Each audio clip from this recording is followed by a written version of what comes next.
In this video, I'll break down how we made 145K in 30 days of launching a coaching program for the second time using a challenge ascension funnel. I'll go A through Z on what we did to make this happen and what does a challenge ascension funnel launch look like. I'll be as transparent as I can so you can go and apply the same principles and frameworks to your coaching business, whether you're looking to start yours from scratch, launch your info products, or you're looking to scale yours to over six figures per month.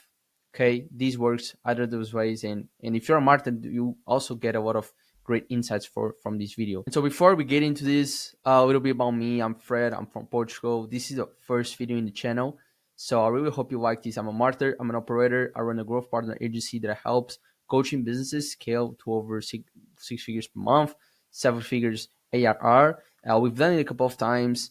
I've generated over seven figures for clients collectively over the past year, and this coaching business specific, it's great, and I'm really excited for this offer, and I'm excited to show everything to you guys. Okay, so before we get into this, a little disclaimer: by any means, I'm saying that if you apply the same things I did here, you're gonna make money. Okay, this works for this offer in specific. And if you're a marketer, you understand that you shouldn't be really worried about what I did or what the end product is. You should understand the principles and frameworks behind every single thing that I did. So you should understand why, what, and how I did those things so you can go and apply to your own context. Okay, so make sure you understand those things so you don't just copy and paste, because there's different niches, different offers, different audiences, different ICPs. So make sure you really understand those things so you can go and apply correctly. Okay, so let's get into this. But who cares about screenshots? I'm going to go through the process right now. So you can see here from in June here, 127K. This is one processor. We do have a little bit more. We have PayPal as well to collect some other payouts. We still have some money in contracts that we're still receiving, but total revenue was 163K.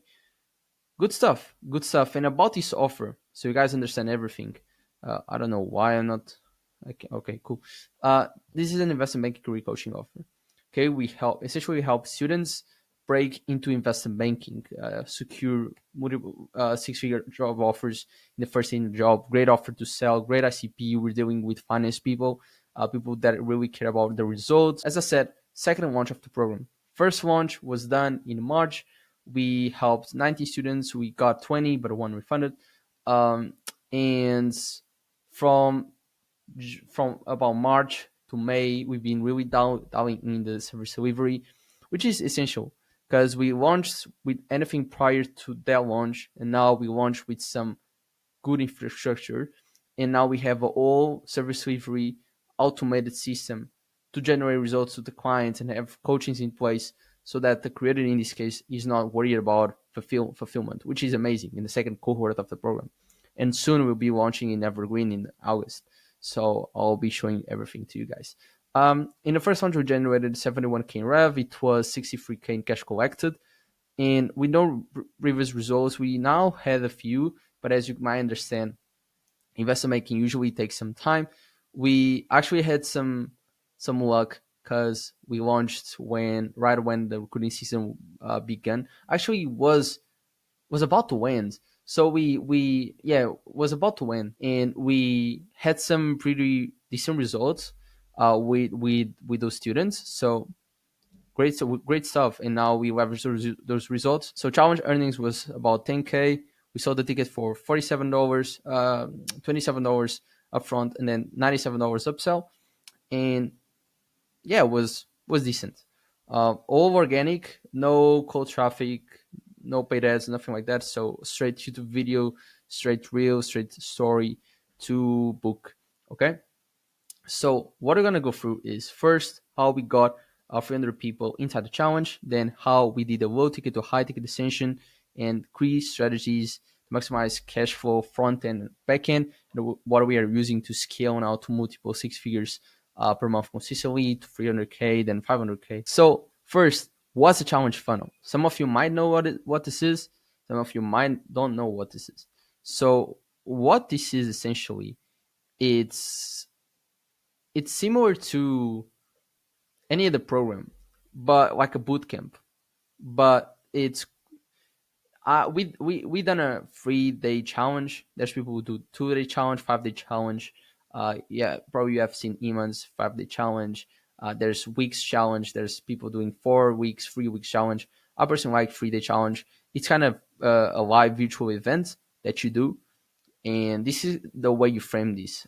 There's not you could name this a workshop, but a workshop, a mastermind. I wouldn't say a mastermind as well, not a bootcamp. Bootcamp, I don't really like the name bootcamp, but challenge is a really good thing because the goal with the challenge and the goal with this type of events is to give a clear next step to the customers. The problem with other low ticket products like communities is that they come on and they have full course, they have weekly calls, they have all these other things, and they don't have a clear next step to take. The upsell is not logic. Here's logic. They join the challenge for a low ticket price, and then at the end, if they would like to get the results faster and predictable, have those that predictability and have the results guaranteed and work with us one on one, then they have that option. So that's why we had a really decent. I think we had 300 people inside the challenge. We had about 30 something people in. So that was about I would say like 11%, 12%, around those numbers, conversion. So, or we a little bit more because there was a few things, but either way, like it's decent. So 3 days, a lot of value on those 3 days. And I'm gonna go through how you can do all those things, from creating the narrative, from showcasing the narrative, from converting the traffic, then how you can run the funnel. So if I zoom out here a little bit, how you can conduct the low ticket to high ticket session, and then some strategy for scaling. How we launched for the second time in 2.2x, I think it was about 2.2x, the cash collected. So as you can see here, cash collected, then 151 booked calls, no 20% no shows. It was a 86% show up rate, 36% closing. The problem, there's a few things here.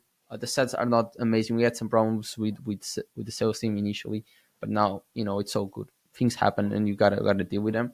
But at the end of the day, the thing with the challenge is that you really start powerful. You can build a really good momentum with those 3 days, and you gotta go hard in the first week. After the first 2 weeks, we made all our money in the first 2 weeks. Then it was more like follow-ups, getting more people, and then have a second private marketing campaign to get more people to book a call, and try to leverage the special offer. But at the end of the day, you gotta really go with the momentum, and that's normal. You usually, with the event, you get a really great start, but then it will decrease over time, and that's normal. It is what it is. You have that period where people are nurtured, are warm, and they will act if they see the opportunity. But let's go over how you can really make this happen and how you can create the challenge thing. So first, creating a narrative, and I think this is one of the most important things during this process. I don't know if a lot of people do this. I'm not quite too sure. I'm putting myself here. Sorry, guys. I'm trying to figure out this one thing yet. But creating a narrative, there's research and creation and planning. The narrative, it is what supports the challenge. It is what supports the event. If you're running an event, you gotta have something that moves people, that gives people a reason to attend the event. These narratives should contain things from the real world that's happening within your niche.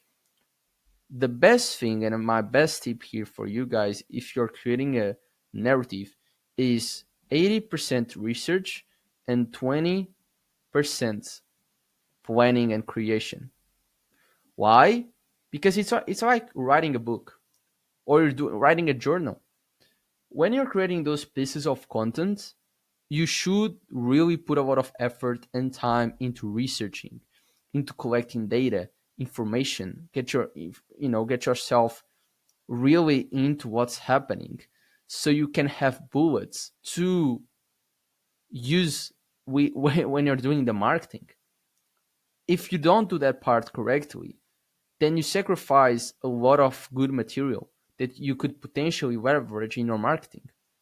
So we did this really intensive research for some time, and we were able to discover a few things that really, played a big part in our campaign, and I'll say are the deciding factors between having a successful campaign and a better campaign. So when you're creating a narrative, you should first create your thesis. So the thesis is what is a little statement that moves a narrative. It's like when you're creating, you're writing something. You want to create something. You want to have uh, something where you begin with. You begin with something. With a beginner statement. You begin with an idea, with a principle, with something that you will, an idea that you will conduct through your old text. And then you have the avatars, which is the people that you include. In this case, we got an enemy, got a hero. Hero is a creator in this case. Avatars is the enemy. So what happened and what we noticed in our research was that the job market is completely red. So there's a lot of saturation in the job market. I think I added something here. So right now, for example, I think it was JP Morgan 2024. There were about 500K applicants and only 3K roles available. That means there was a 0.6% uh, acceptance rates. So you gotta imagine that. Like there's less than 1% acceptance rates. Even top universities in the world like Harvard, Columbia, like those top universities don't have those acceptance rates. So you see, demand for hyping jobs is really increasing over time, and banks are not hiring like back in the day. Are hiring fewer spots, are hiring less. So you see, by using these as our leverage, something to you know make people fear their future, fear about their career. They can get stressed, and they act when they feel stressed. They act when they feel like their future is critical here. Okay, so that's what you gotta make sure that you do in your narrative. You gotta understand what do these people care about, what do your ICP care about, and then based on that, you gotta figure out what's happening in your in your niche, whether it's trading, whether it's ecom, whether it's anything. In the well, in the money make money online niche, or let's say in those areas there's like, oh, AI here, and you can always leverage AI. I work in the cybersecurity offer, and it's literally the opposite. There's a lot of opportunities for cybersecurity positions because and also cloud. So you see, there's different niches, different problems, different events that you can leverage. But that's the first part. You gotta really dial in the research, and then you gotta create the thesis.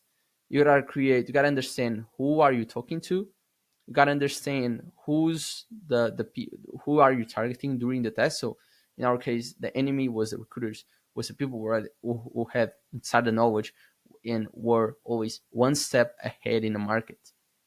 The thing also, another thing that we noticed is that a lot of people have their jobs almost guaranteed because they have connections to MDs in those banks and stuff like that. So even if you're from a top target school, the school prestige won't get you an offer anymore. So that's why we leverage as well. And then we created this narrative where we showed how the recruiting system actually works from the perspective of a former investment banker that led JP Morgan's recruiting for 2 years. You see how powerful that is? And if your future is on the line, and if you want to really make this your life, because you imagine like investment banking, finance overall, is a lot of people love this. But the point is, you got to understand what are the driven factors in your offer, in your ICP, in your market, and you got to leverage that. And this is one of the problems that I really noticed about some of the offers out there, is that some people don't put a lot of effort into marketing. And I don't mean in creating assets like VSLs or emails or videos, because everybody does it.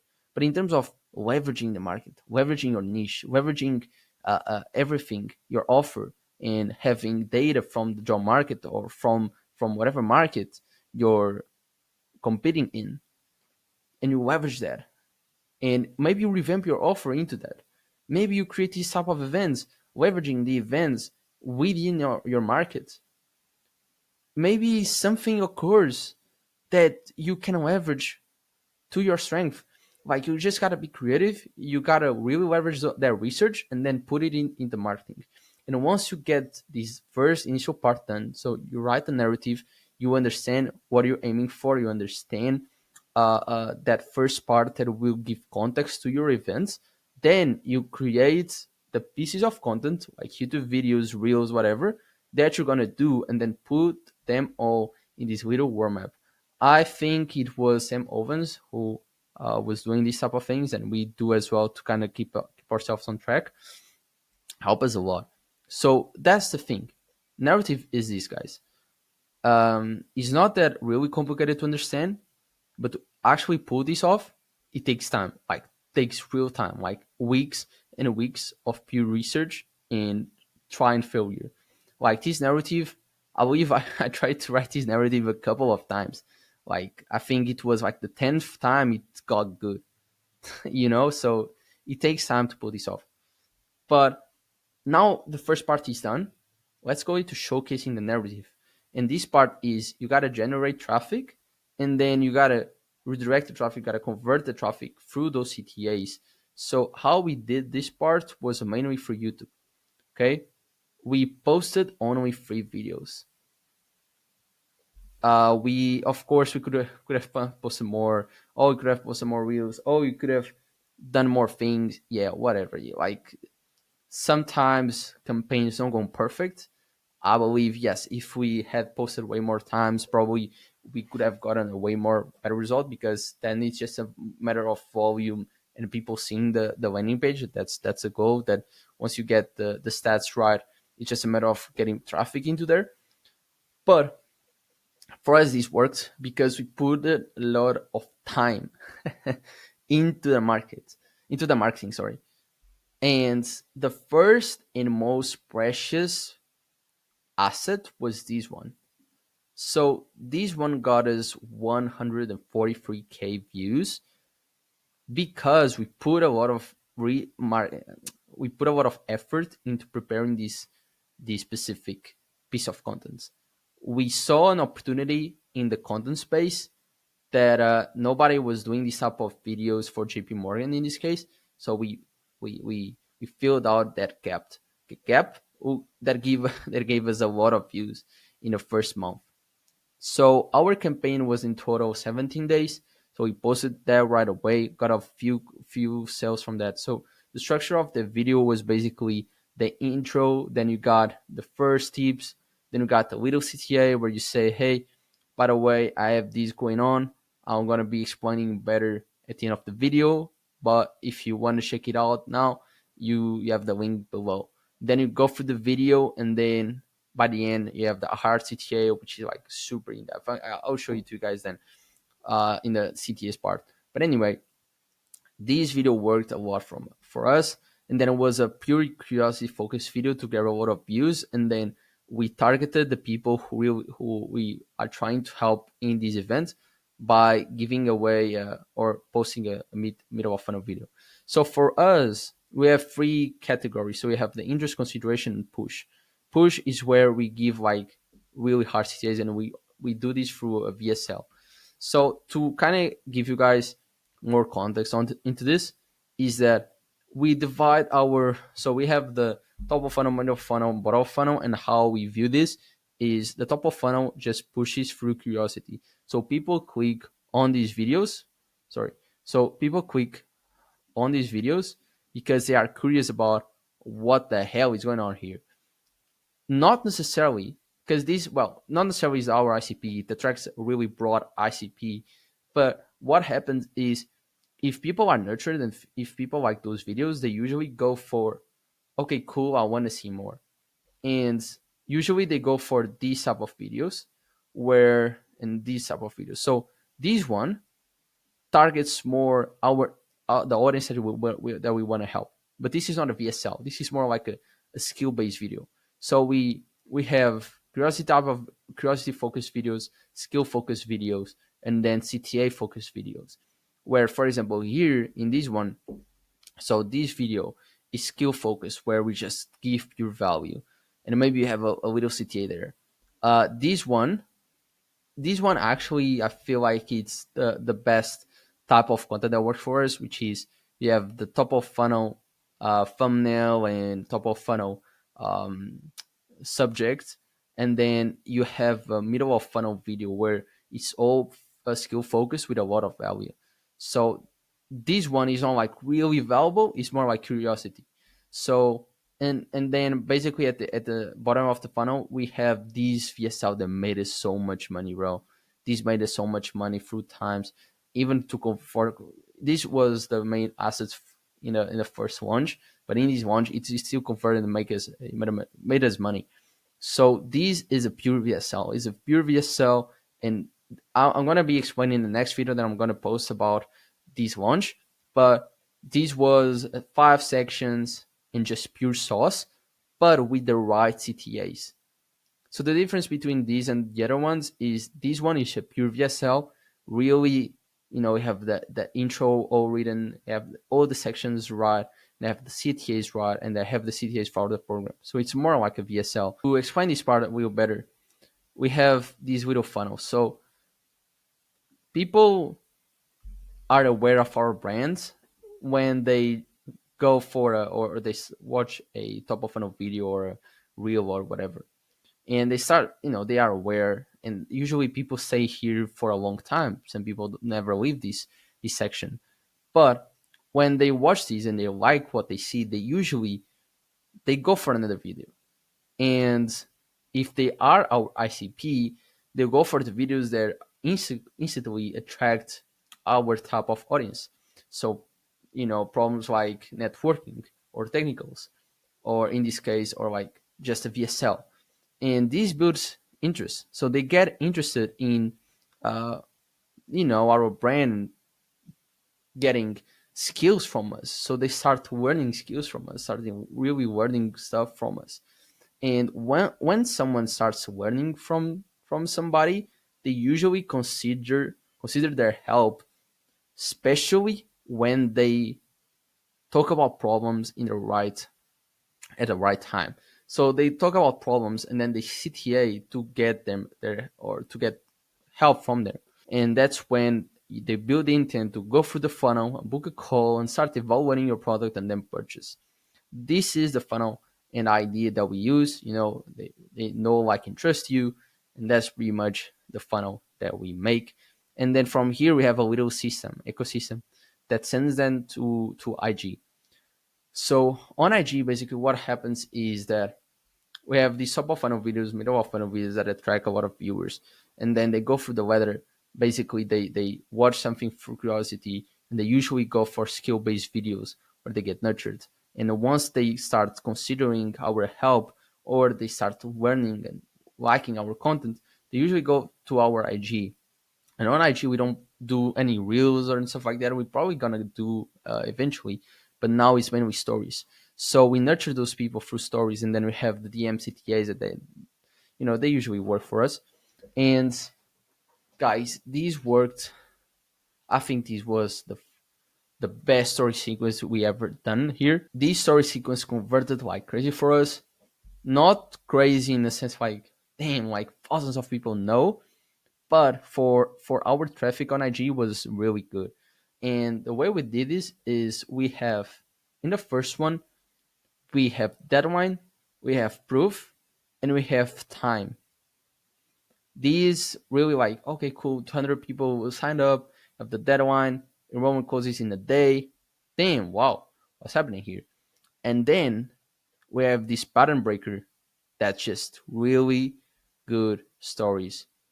The design is great, the visuals are appealing, and you have these little CTAs here that are very informative. So 263 times, not crazy, but still, first message is super informative.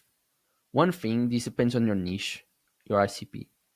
Okay, our ICP is very formal. When you're speaking to finance people, you should be, should be more formal, as you might understand. So in the first message is really formal, is really informative, and then just straight to link. This worked wonders, did wonders for us. Amazing. Really like this one. Okay, so that's the whole thing. And for our emails, it's not crazy. And let me tell you guys a thing about our emails is that we had a problem with deliverability, just because when you upload a CSV file for your email list, it usually doesn't go very well, even if you use ConvertKit or you nurture that list. If it's a CSV file, we have a CSV file with 20k people plus, and still we do have like decent open rates. But at the end of the day, like if you don't have double opt-in stuff like that, your deliverability is not that great. But the process that we use to create our emails, and I can show you to you guys in the kits thing, it's we use the soap opera, which is the usual Russell Brunson's sequence. You set the stage, you show the high drama, you show the backstory, and you show the epiphany that really broke you, or in this case can be a case study and FAQs and the benefits of your offer. And I also do a mix of these one, which is you show opportunity, you show the transformation, you call them out to make sure they really, hey, this, this is happening, you just need to take action. Otherwise you're going to keep doing whatever you're doing, and then you open the enrollment and then you have follow-up sequences. So that's what we did. These, let's say, so yeah, like 21k, 20k, opened 7k, 6k, 6k, 5k, 6k, 40% average. We got 45% tops, and then clicks. You have a decent click rate here. This is one of the emails. I'm gonna show you guys this one. Just pure informative. This one was like a really promotional email. Usually we go for more like a soft type of email that is really dense on value, but this one was more promotional. But either way, emails, you gotta just have a sequence, have a strategy for that. You gotta stick to it. And my recommendation would be to uh, have your all emails pipeline plans initially. Don't be like the person who just tries to figure out mid launch. No, please don't do this. The emails should be structured, and they should have a cadence, a sequence, a specific sequence. And if you already have all those emails written previously, it's going to be way better to just put them on and understand everything and all the stats. Okay, so that's it for the showcasing the narrative. And now converting traffic, there's front end and back end. So front end is the funnel page. So you push traffic to that funnel page and you get the front page conversions. So for us, I'm going to show you guys the page of the event, but basically we have the funnel page, then we have the opt-in, and we have the sales, and then have the backend sales with the VIP upsells, and then we have the follow-ups for the VIP upsells as well. So what we have here, so this was the challenge. So this was a challenge landing page, and how we structure this is get this flashy title and then little subject line. So pretty much where you put the narrative is in a few things. So first two things should be really eye opening, and then the VSL should be really into the narrative. And once you get the VSL, you got to be clear on what's the outcome, what they get from joining the challenge or the event. In this case, can be this is like really similar to a webinar, to a paid webinar, but it's not a paid webinar. And I'm going to be explaining what are the main differences further along the video. But basically, you got to show what happens with my help, without my help, with CTA, all in depth, what happens the 3 days. And here, that's where you add the narrative. So if you go here, I'm going to read this with you guys. So AI is reshaping the investment banking market, entering rewards strategic positioning. Credentials are no longer enough, and first mover advantage for early adopters. So you see, with this, people read this. Okay, people read this, and um, we kind of position this as okay, cool. We did a mix of the world, or let's say the job market is really saturated. It's really tough, but if you know how to position yourself the right way, you can win, and how to connect with people, whatever.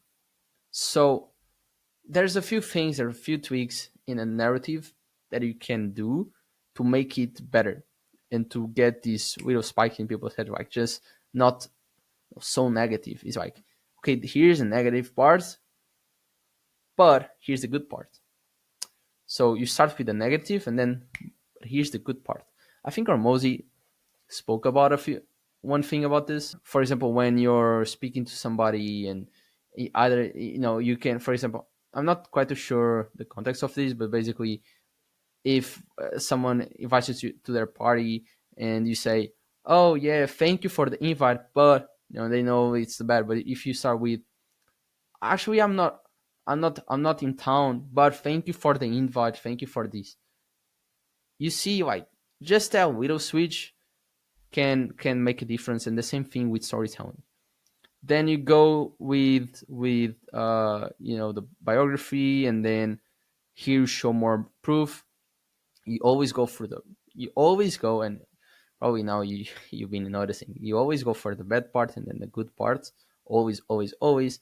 If you have uh video case studies, always better. And then the what, when, and why sequence from Russell Brunson, and then what's going to cost, money back, last CTA, easy. Once they click, they go for the opt-in. Opt-in. Once they opt-in, if they don't buy, they get just hammered with emails. And I'm telling you, if I could go back, I would just hammer these people with emails, bro. Every single day, once or twice per day. Because now you're not targeting everybody. You're going to target people who were going to check out but did not check out. Okay, you can. What we did was we sent an auto SMS, and we sent some email sequences. The SMS can be quite costly sometimes, depending on your rates. But the emails, bro, you just hammer these guys with emails. Okay, don't get the dollar to dial these people up. It's just a $27 event.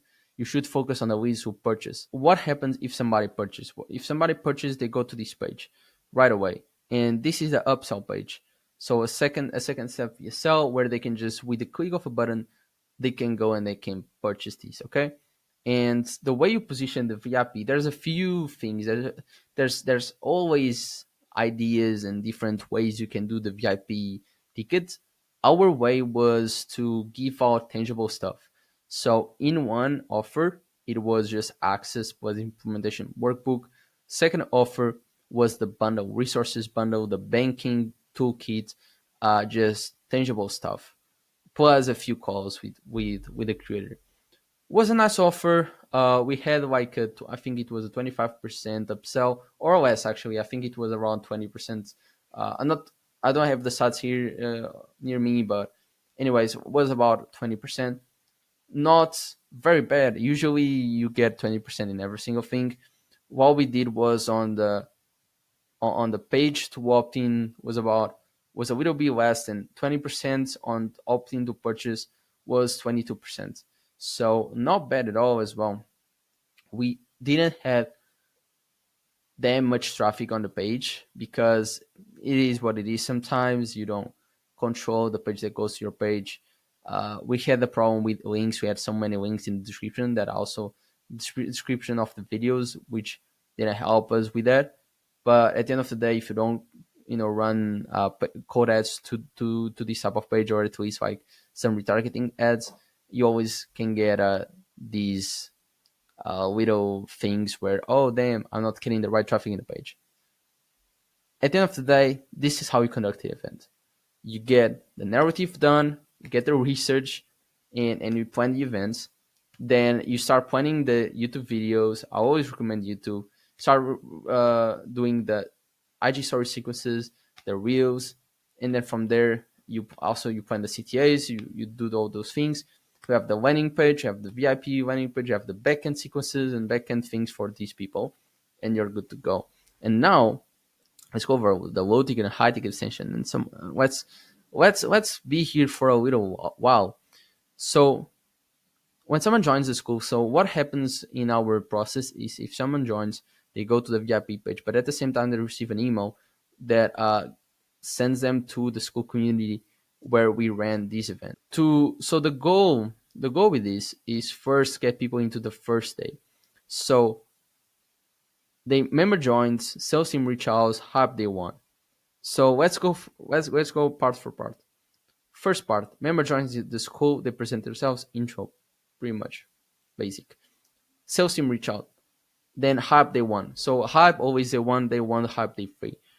Sales team reach out basically to gather ammunition so we can shoot them back once we get the offer and we run it back. So if you go here and you see, okay, we started getting soft bookings day three, then that reaches out to everyone and consider follow up starting with the waitlist leads. What are waitlist leads? Waitlist leads are these leads. Give me a sec, guys. So in the Power Dollar here, we have so many different pipelines, but basically, if someone buys, they go here to hot buyers. The dollars call these leads, then move them to these different stages. So if someone is really into this offer, so for example, the way we position this offer is okay, cool. We might have something that will help you hands on. For example, gonna work with the creator at the end of the challenge. Would you be interested in something like that? Oh yeah, yeah, for sure. Cool, hot. If I'm not sure, then in the fence, if they're not really sure, they're not interested. And then we always call them back, call them back after they free. But at the end of the day, it also help us stay on track of okay, who to call, when to call, whatever. So that's the first step. For day one, there's not a specific sequence because when you're doing a webinar, yes, webinar, bro, you should hammer these people before, give them a lot of things, give them a lot of things. Here they paid you, so the show up we had about a 80% show up. Actually, day free is always the best one, but unfortunately, you didn't have that many people showing up on day free because it was a Saturday night. So please, guys, do not do any calls on Saturday nights. Like I learned my lesson. Please do not do this. If you're gonna do a challenge, do it midweek. Do it for Tuesday, for, Wednesday, Thursday. Do not do it Thursday, Friday, and Saturday. Okay, or Sunday or Monday. Do not do anything. And Friday is not even Friday because then people get out of their jobs and last thing they want to do is go on your call. So best days are for like 3D events. Uh, let's recap, or at least you start, let's say, on a Monday or start on a Sunday. Sunday, Monday, and Tuesday.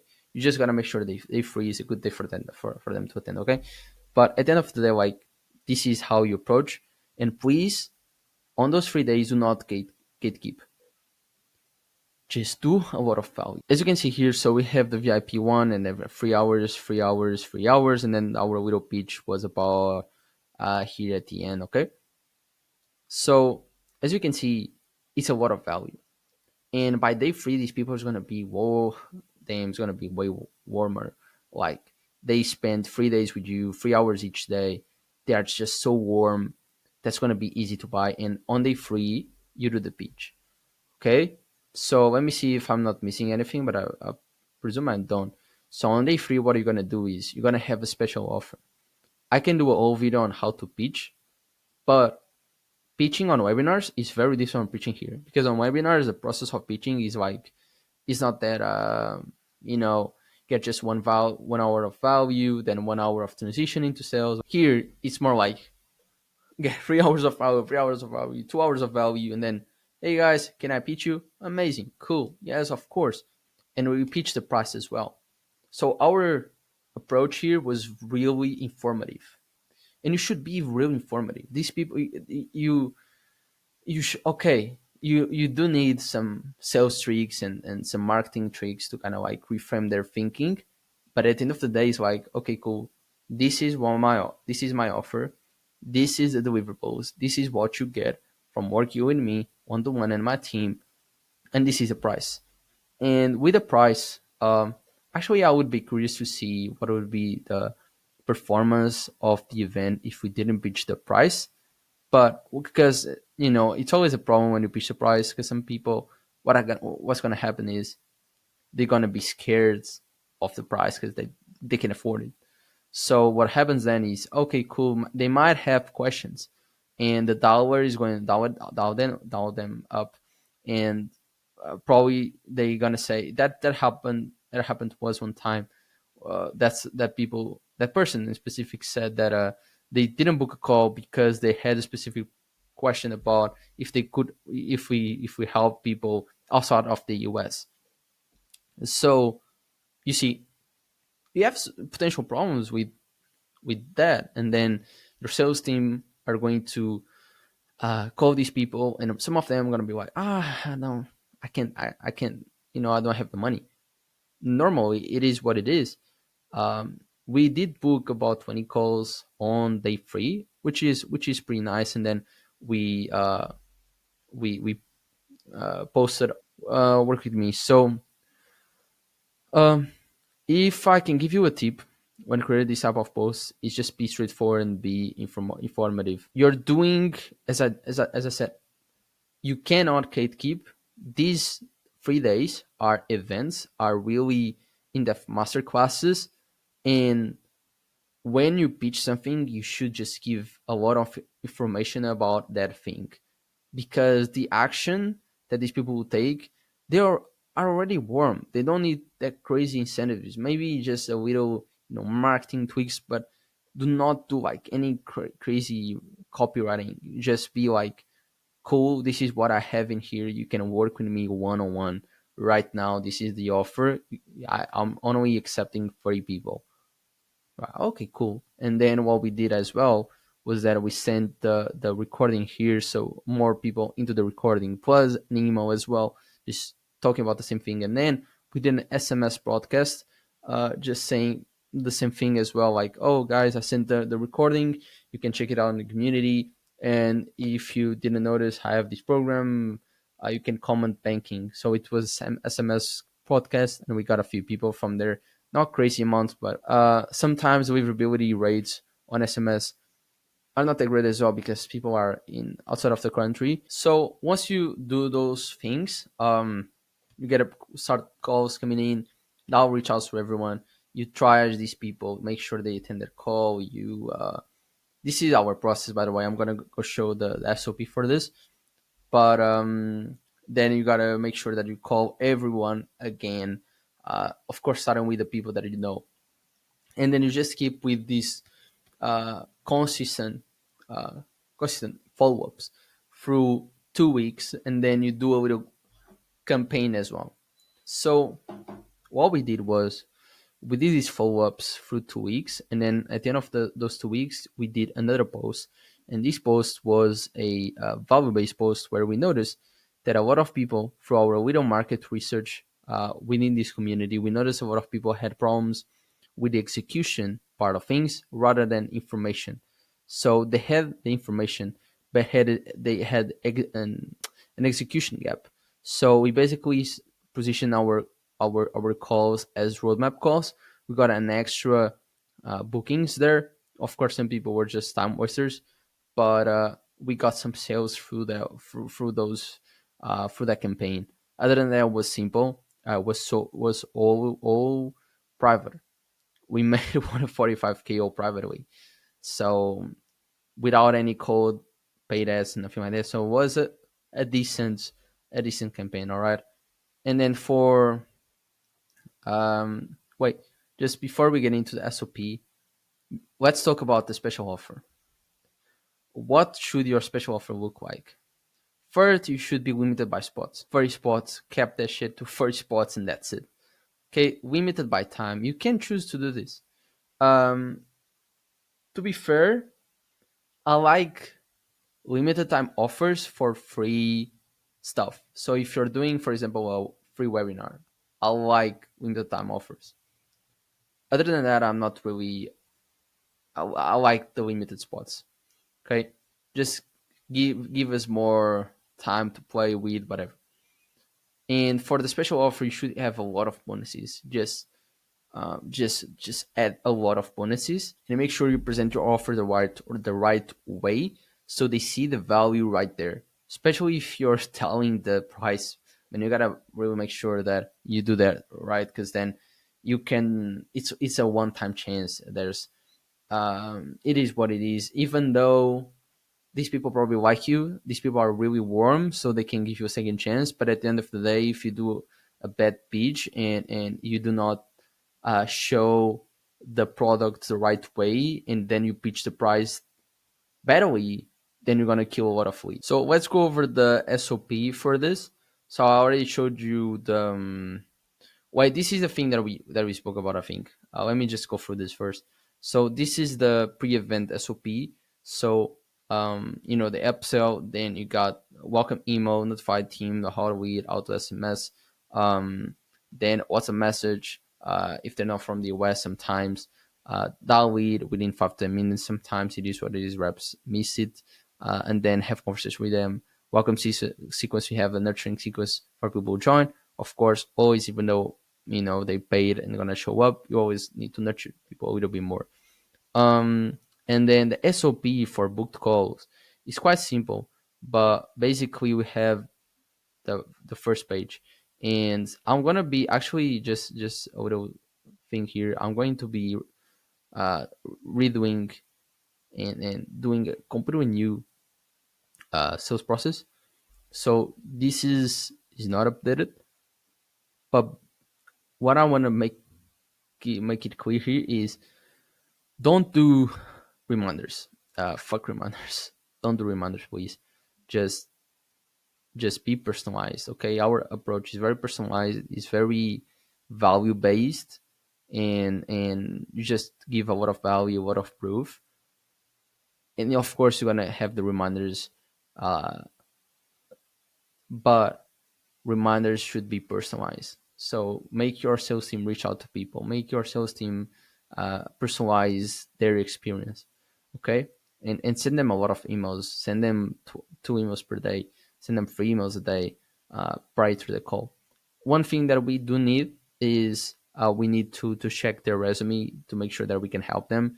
If we need more information than the dollar, ask them. If not, we can run the two call system. Now on scaling, I think I didn't miss anything.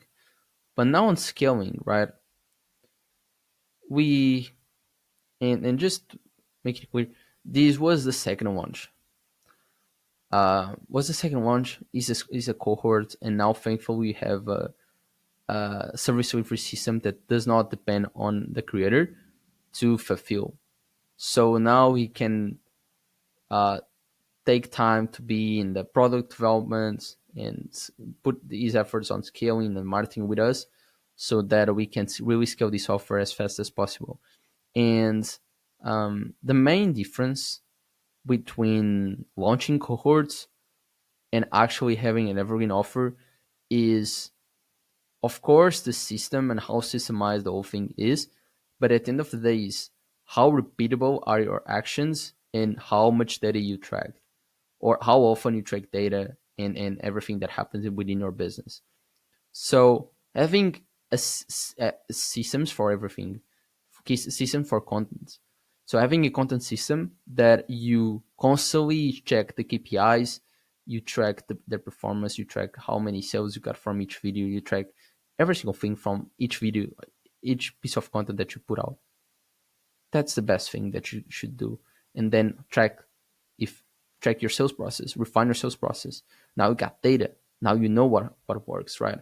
Now you have everything in place to help you, and have all these things, like from two cohorts, from two launches that I have, and now I have all these things to put a lot of effort in personalizing and refining this process and creating this content system that will help us create the CTAs that will help us create new ideas and make sure that we are on top of our game.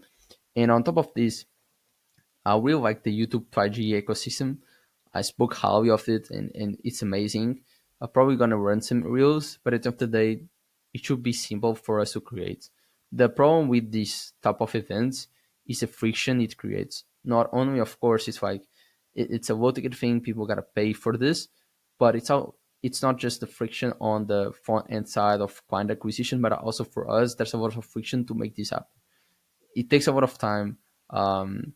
And it's very, as I said, it's very time consuming, and it takes a lot of time to prepare as well. So it's the preparation, it's the actual running.